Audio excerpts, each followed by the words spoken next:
I'm going to talk about a bit about our garlic today, because soon it will have to be harvested. So as I usually do with my videos, I try to shoot them in the moment when stuff is happening. So today I'll talk a bit about our little garlic bed. This is the small bed in which we plant our garlic. It's about 4 meters long and about 80 to 90 centimeters wide. It's not very exact because it's handmade.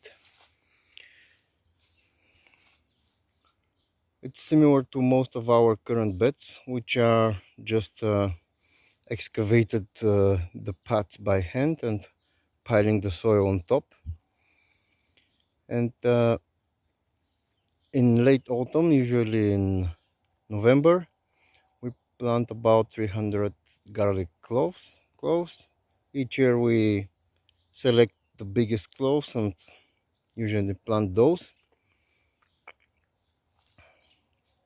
We grow mainly one variety of garlic. Some years we plant another, but this year we haven't. It's a purple striped hardneck variety, and some of it we eat as fresh garlic or spring garlic in early spring when it hasn't formed bulbs yet. So out of those 300 cloves, about 100 get eaten as green garlic, and also some of them just don't grow or die. And usually we get to harvest about 150 to 200 heads of garlic. You can see that the bed is not weeded. We haven't done any weeding this year, I think. The mulch is almost gone. The straw was a thick layer earlier in spring, and you can already see the hoses showing through the straw. But generally that doesn't bother the garlic much. The variety that we grow is a hardneck variety, which means that each year each plant will make a flowering stem, which I think is called a scape in English. Those stems, those scapes, are edible. You can just snap them off and saute that with butter, or chop finely into a salad, or maybe just nibble on it. You can also pickle those, and there are a ton of recipes online. And usually with hardneck garlic you have to remove the scapes before they get twisted like that, because before they're too old. You just snap them off. If you let them grow too much, they get thick, and the head of the garlic splits, and it cannot keep for long in winter. Our garlic usually stays good up to March or even April if we keep it in a cool and dry location. But by that time we already have green garlic to eat, so yearly around we have garlic supply. And also we have garlic chives, which is similar to onion chives, making just leaves which you can cut and it comes again. Today I finished removing most of the scapes. I removed several just to be able to show you to shoot this video, and I'll be removing those now. And you can see that the leaves are already yellowing. Usually 1st to 15th of July is the harvest date for the garlic. We tend to harvest when about 50 to 70% of the garlic is dry. You can really see the change, just the whole bed turns yellow.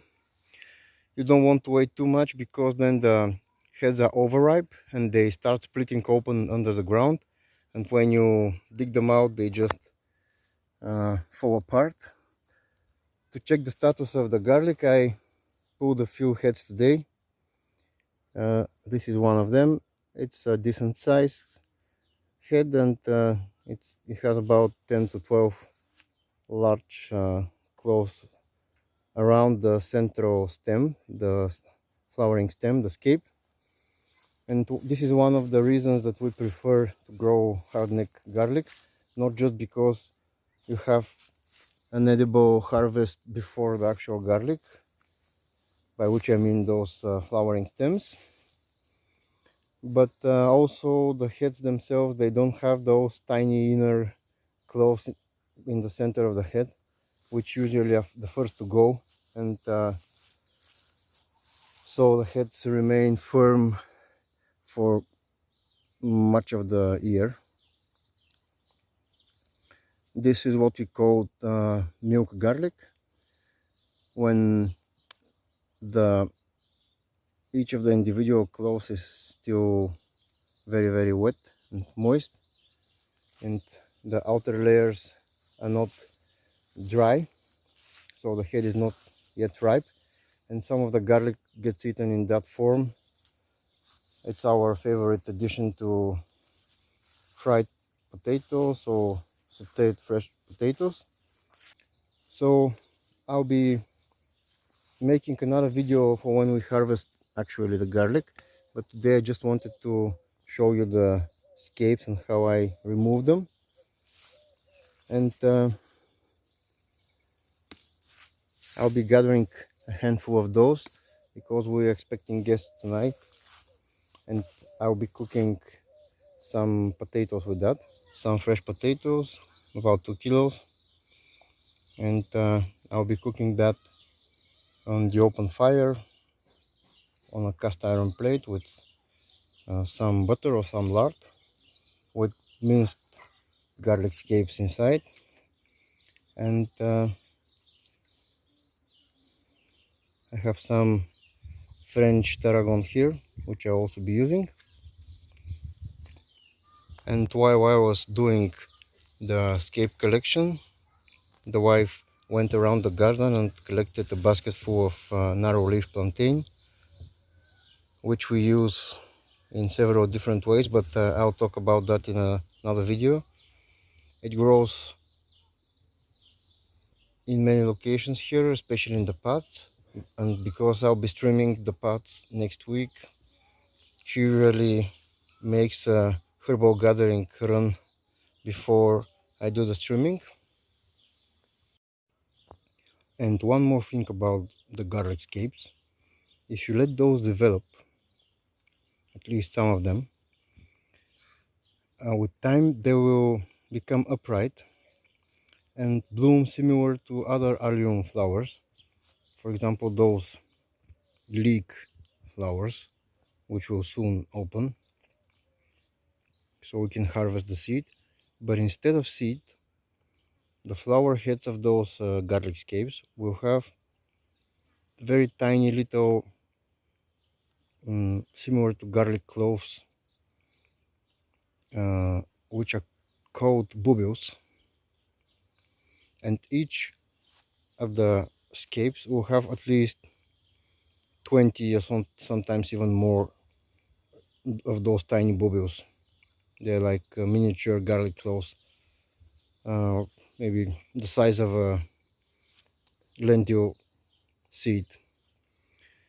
And those tiny bulbils, they can be planted in the soil in spring or in late autumn, and from them you won't get a whole head of garlic like with multiple cloves, but you'll get just a head of garlic which is just a single clove, which is round, and those are called rounds. So you plant the bulbils, and the first year you get rounds, and when you plant the rounds on the second year, you get a proper head of garlic. The idea here being that sometimes you want to propagate, and the garlic can have bigger numbers quicker. So with hardneck garlic, it's easier to do that because each year from one garlic clove you get not only the head of garlic, which you can plant out and get like 10 new heads, but you also get 20 or more little bulbs. So if you do the math, it scales up pretty quickly. I know that in the States and in France, there are those expensive varieties of garlic where you buy like 3 heads of garlic for multiple euros. So it makes sense to propagate garlic that way. We have done it, and it's a very quick way to multiply a variety. And also those first year rounds, which are like baby onions, they're great to cook with, much easier to peel, and just use them whole in a stew or a similar dish. This is the some of the last year's leek which we left in to flower because our leek seeds are low and we have to replenish them this year. So I'll talk about that in another video, but that's enough for now.